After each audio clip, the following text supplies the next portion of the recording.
ہمارا مقصد صرف ڈگریاں بانٹنا نہیں بلکہ نوجوانوں کے ہاتھ میں وہ ہنر دیں تاکہ تکنیکی مہارت سے اپنا مستقبل روشن کریں۔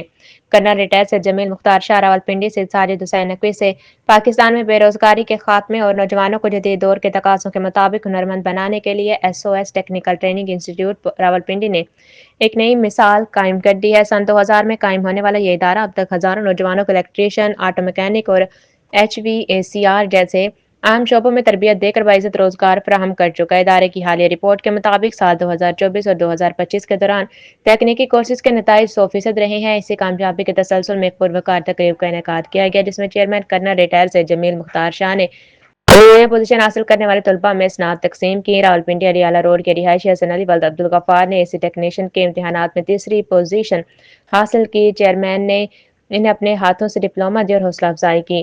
الیکٹریشین اور آٹو الیکٹریشین کے شعبوں میں ریکارڈ کامیابی حاصل کرنے والے اکثر طلباء اس وقت مقامی اور بین الاقوامی مارکیٹ میں اپنی خدمت سر انجام دے رہے ہیں۔